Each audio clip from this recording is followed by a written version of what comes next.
Xi Jinping vom Zentralkomitee der chinesischen Kommunistischen Partei teilte mit, dass seit dem 18. Nationalkongress über 900.000 Mitglieder die Partei verlassen haben.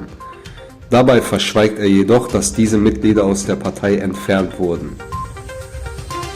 Die Zahl der Toten durch die gestrigen Anschläge von Kabul steigt. Bei einem Selbstmordanschlag in der Nähe des Flughafens starben nach Angaben des US-Senders CBS 170 Menschen, 200 wurden verletzt.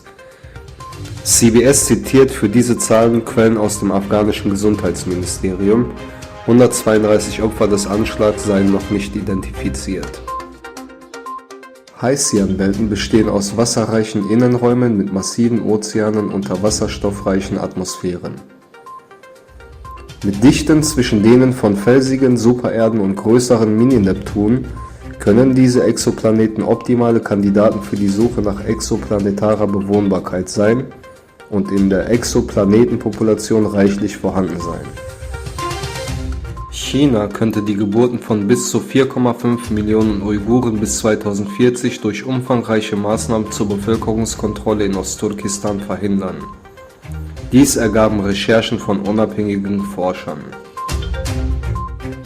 Die USA, Australien, Japan und Indien werden das zweite Jahr in Folge gemeinsame Marineübungen abhalten.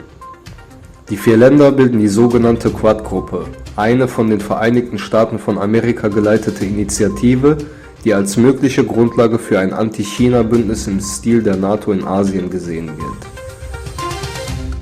Bei Explosionen in einem Munitionslager im Süden Kasachstans in Zentralasien sind mindestens 9 Menschen ums Leben gekommen.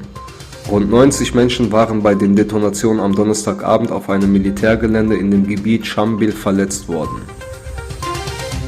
Der russische Großkonsul Jirnow sagte, dass die Taliban an einem Grenzfrieden mit den Ländern in Zentralasien interessiert sind. Weiterhin seien sie an wirtschaftlicher Zusammenarbeit interessiert.